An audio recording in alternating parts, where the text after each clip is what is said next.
Good afternoon with a new episode in العقارية. Today we are in SBE Cairo Conference 2016. We're going to have a lot of interviews, so stay with us.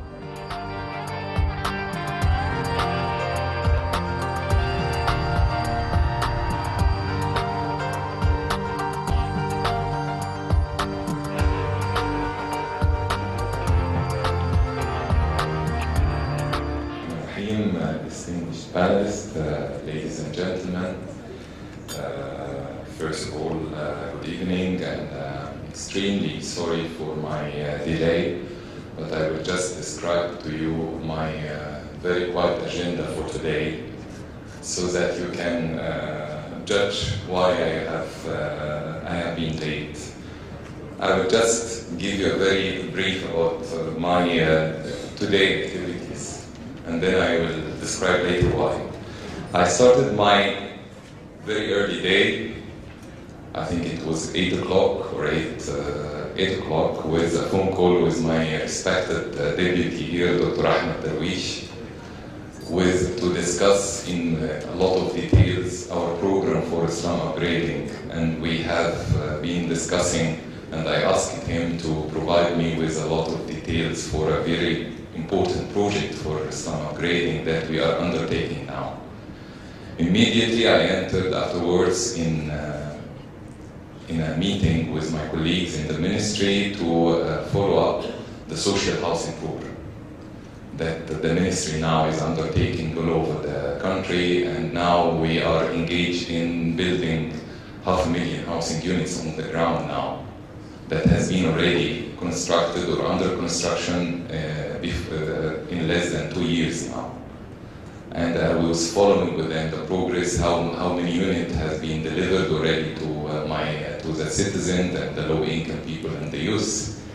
Immediately I ran to the parliament, within which I had a very tough session with the housing committee with the main topic of sewage in rural areas, and how the country now and the Ministry of Housing is planning to provide the rural areas and village with sustainable and low-cost sewage system. And I had a lot of discussion and tough discussion with the parliament member about the programs that we are undertaking with European Union, European Community, USAID, World Bank, GIZ, all development partners who are sitting in front of me, and how the money is being utilized and what is the progress of those projects and everything like this, and what is our vision to improve the coverage of those deprived areas for this very basic service. As soon as I finished, again, I jumped in my car, went to the Cairo ICT conference, which is being now held in the Cairo National Conference, to discuss the issue of sustainable and smart cities, and what is our vision and what we are doing now for the new administrative capital, and how we are planning a new generation of new cities that from day one they are smart, sustainable, and we are trying to apply all the very important issues that my colleague here, Rania, has been talking about UN Habitat and the new urban agenda. حاجة مميزة جدا ان احنا نشوف بعض الافكار اللي فعلا يعني تعتبر يعني زي ما بنقول خارج الصندوق، وبتبقى دي يمكن الميزة ان احنا نشوف افكار الشباب وازاي هم بيفكروا لهذا الموضوع، لان بيبقى لهم رؤية مختلفة، وبالتالي بيبقى يعني من المهم جدا ان احنا نشوف الافكار وهم بيشوفوا ازاي الرؤى للتعامل مع هذه النوعية من المناطق. واعتقد دي بتبقى يعني حاجة مهمة جدا بالنسبة لنا احنا يعني ناس سياسيين ومتخذي قرار، ان احنا بنتعرف من خلال هذه النوعية من الاحداث او المسابقات على توجه وفكر الشباب للتعامل مع قضايا المجتمع اللي هو عايش فيه، وازاي ان هو يتعامل معاها ويحل هذه النوعيه من المشاكل ازاي.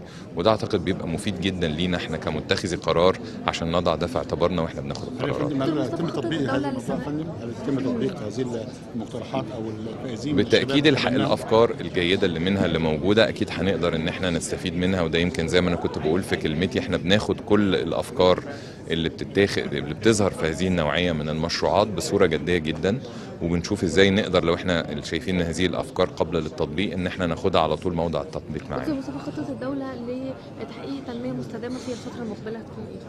او خطة التنمية المستدامة دي يعني كلمة كبيرة جدا شاملة كل القطاعات اللي الدولة النهاردة شغالة فيها. كقطاع وزارة إسكان بنتكلم على الإسكان نفسه، على تطوير المناطق العشوائية، على المية والصرف الصحي، على المدن الجديدة اللي احنا بننشئها النهاردة، واللي هي كلها النهاردة بنتكلم على مدن ذكية ومدن مستدامة اللي بنعتبرها جيل جديد من المدن الجديدة، وهي كلها برضو في الآخر للشباب، لأن هذه المدن احنا بننشئها من البداية، وبالتالي بنحاول فيها نطبق كل وأحدث الأفكار اللي النهاردة بقت موجودة وبتناقش على مستوى العالم، عشان يعني زي ما بنقول احنا عايزين نبدأ من حيث انتهى الآخرين.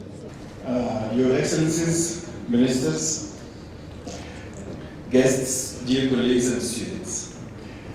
It is a great honor to have SBE16 Cairo, supported by Engineer Ibrahim Mahlab, Assistant to the President of Egypt for strategic and national projects. And also under the auspices of Dr. Musamma Bouli, Minister of Housing and Utilities and Urban Utilities and Urban Communities, Dr. Ashraf Sheikhi, Minister of Higher Education and Scientific Research. This is a strong message and demonstration for integrating government, industry with research as a way forward for a successful future. It is our pleasure to host again the Sustainable Built Environment Conference in Cairo. We had this SBE13 in Cairo before 3 years, while SBE13 Cairo main aim was redefine urban challenges in Egypt and the region. SBE16 is considered the logical step forward after SBE13 Cairo. One of the major challenges facing Egypt and the region in the region is the provision of energy and water. Our practice toward the built environment should be revised to be proactive to accommodate the rapidly urbanizing region and also to ensure efficient and sustainable use of scarce resources. These proactive measures should be coordinated not only on national and regional levels, but also on the international level to ensure sustainable development. SBE16 is action-oriented rather than merely a scientific gathering to us now, and thus emphasize the importance of integrating stakeholders, process, and technology for the sustainable living for all. Integrate the main theme of the SBE16 include integration and an urgent pool of speedy actions. And also I would like to say one of the major manifestation and demonstration of SBE16 Cairo, the main theme of integration is the local design competition, which was a result of integrating the efforts of the GOC with the ISDF, the Informal Settlement Development Fund in Egypt, and to upgrade two of the informal areas in Cairo, El Muhajirin and El Asar. These two areas are defined as unsafe areas, and thus are included in the Egypt National Plan to upgrade unsafe areas. Of course, here I am proud to see our students of architecture and urban design in the GUC practicing the data collection and the preparation for a competition documents with the guidance of ISDF staff. I am also pleased to announce that the competition prizes are delivered by the GUC as an acknowledgement of the important role of the GUC toward the community services. And a great honor to have Dr. Bouli after a while with us today to hand the winners their prizes. The last but not least, I would like to thank the organizing team of this conference, the AHK, Frau Marion Guzman and her team, and also our GUC staff, Dr. Wafai Nadim and her team. And before all, our students, for all organization, what they did. Your Excellencies, Minister, guests, colleagues, and students, thank you very much for joining us during these 3 days and for making SBE16 Cairo a success. Wishing you all the best. And now we have Dr. Kort Visgaard, Mechanic Team Leader. Hello, Mr. Kort. Hello. Hi. I want to know first your opinion about the conference today. Well, the conference is very good because it's a very important conference, you see. It's focusing on the building sector, and what is important to know is that the building sector in Egypt, that means residential building, commercial building, public building, they are consuming 45% of the electricity. And electricity, a lot of electricity is wasted here in Egypt as in other countries in the building sector. Why? Because the buildings are not insulated, most of the buildings. They don't have any double glassing, there is no roof insulation. If you have energy supply, you need to know that this has two sides. It has a supply side, which is supplying electricity, and you have the demand side, which is consuming energy. If you supply energy, you can do it with traditional sources like coal, oil, gas, or with renewable sources, with wind, with solar, or with geothermal. But if on the consumption side, a lot of energy is wasted, then the supply side will never be able to fetch up to meet the demand. I'll give you a very simple example. Egypt nowadays has about 32,000 megawatt installed power plant capacity. Now, if all the buildings in Egypt would be insulated, would follow the so-called energy efficiency building codes, then Egypt would need only 20,000 gigawatt. That means 1/3 of the installed capacity less. So how to overcome that problem? Well, how to overcome this is a very good question. The solution is to have mandatory energy efficiency building codes in place. What does that mean? If a new building is built, it should be only allowed to be built if the building meets the energy efficiency building code. That means insulated walls, double glassing, insulated roofs. Then this building will use much less energy than all the buildings or most of the buildings, existing buildings here in Egypt. In Germany, no building is allowed, or in Europe, is allowed to be built if it does not meet the energy efficiency building code requirements. And this needs to be done in Egypt as well, to have mandatory building codes. I'm very happy that His Excellency the Minister of Building and Housing, together with the Minister of Energy, His Excellency Mr. Shaker, on 30th of November last year, signed a memorandum of understanding indicating that both ministries want to work together on implementation energy efficiency building codes. And I'm very proud. This was a baby of Medanek. Okay, that's great. So we want to know briefly about Medanek.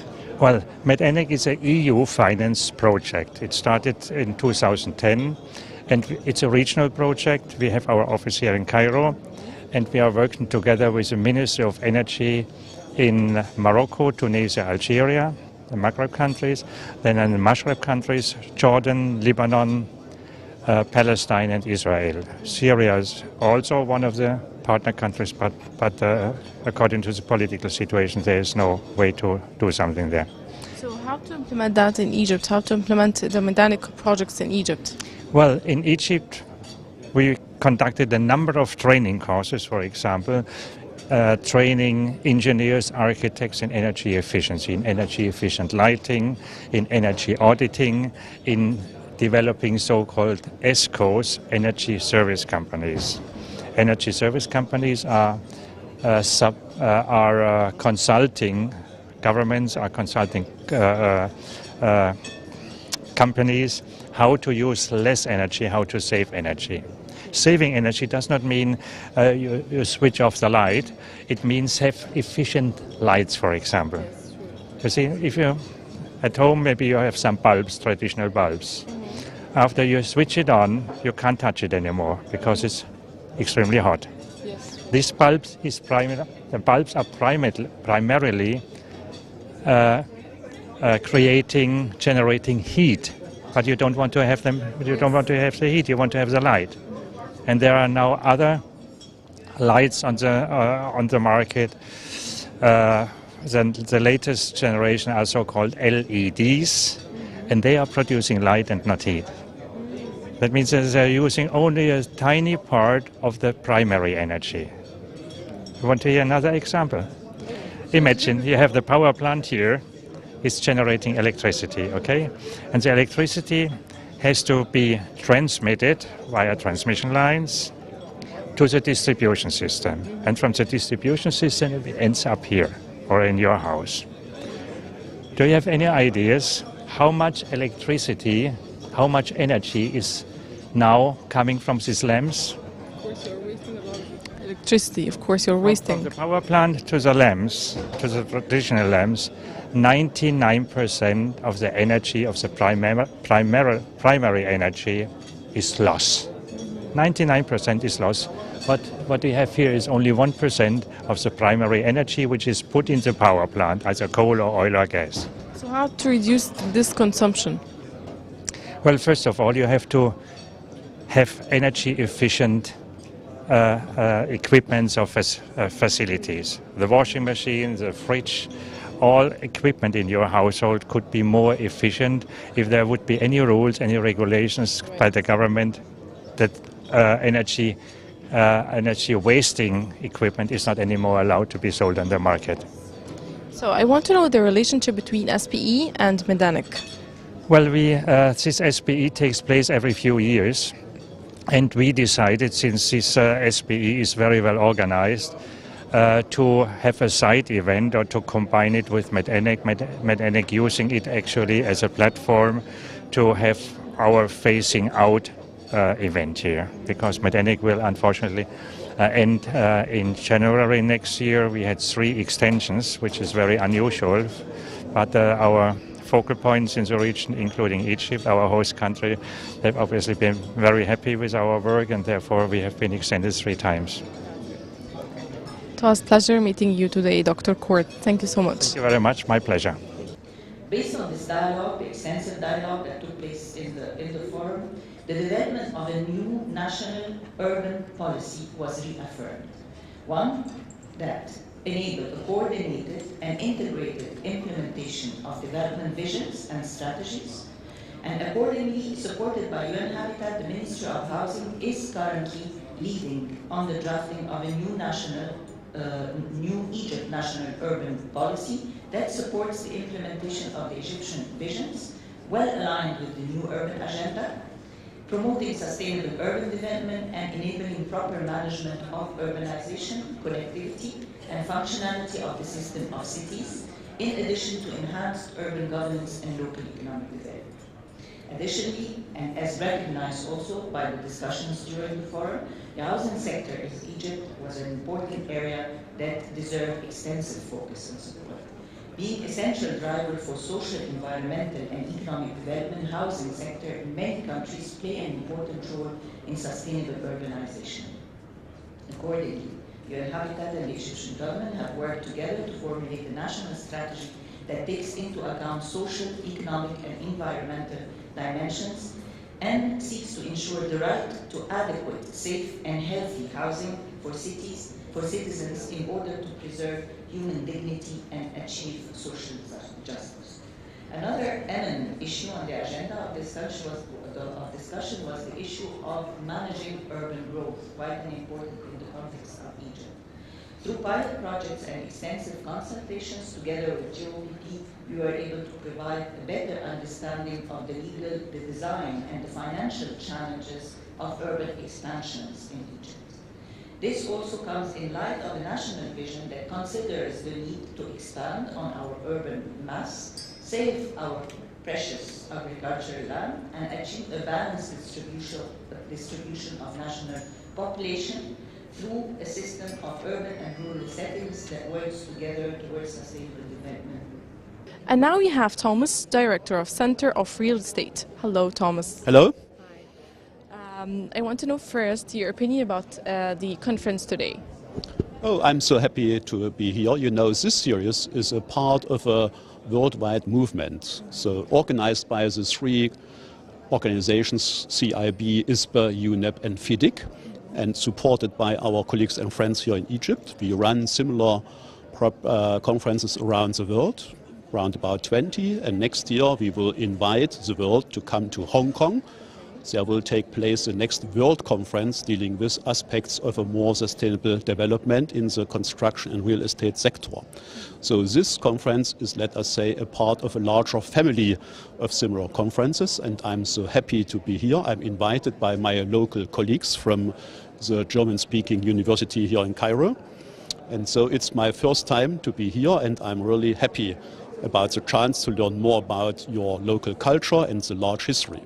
I hope you could enjoy your stay in Egypt. Yes, you know, I arrived yesterday in a certain way, but I was able already to visit the Egypt Museum nearby, and so I'm really convinced about your large history, and so not just dealing with the people, but also with, let us say, the local traditions to create houses well adapted to the local climate, using the power of the sun and so on.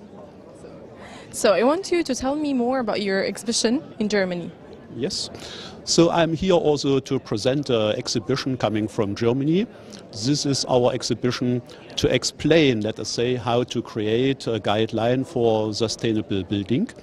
We have done this through the last 15 years, supported by our national ministry, to create at first a guideline for sustainable building, later on a sustainability assessment system, later on all the necessary tools and data. And in nowadays we can show you already a lot of such buildings, not as a result of the design process, but also we can show already the real performance during use and operation.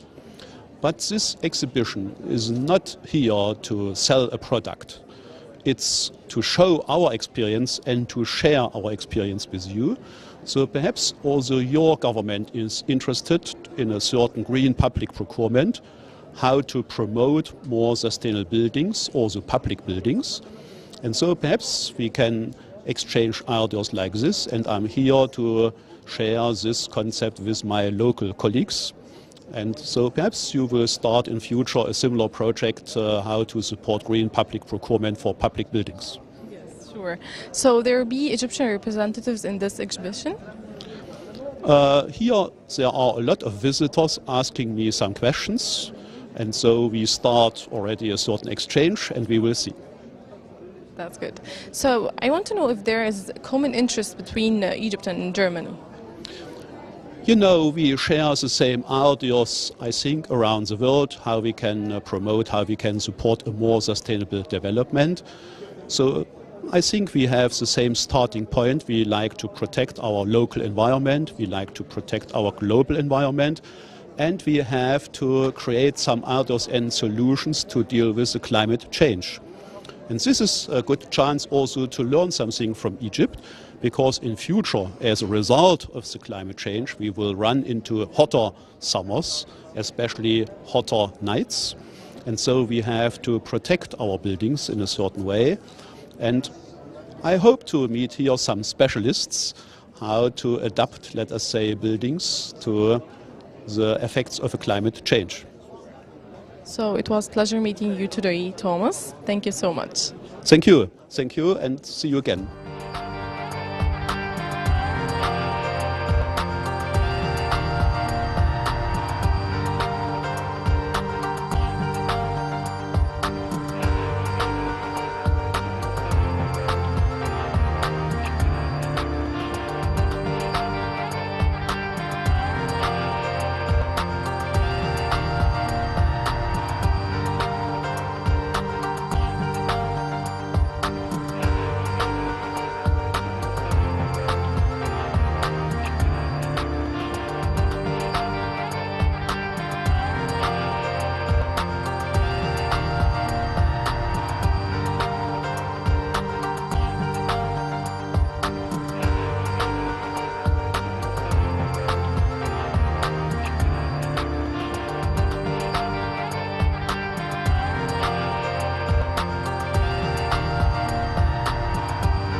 So after finishing the first day in SBE Conference 2016, the day have come to an end. Stay with us with another episode in العقارية.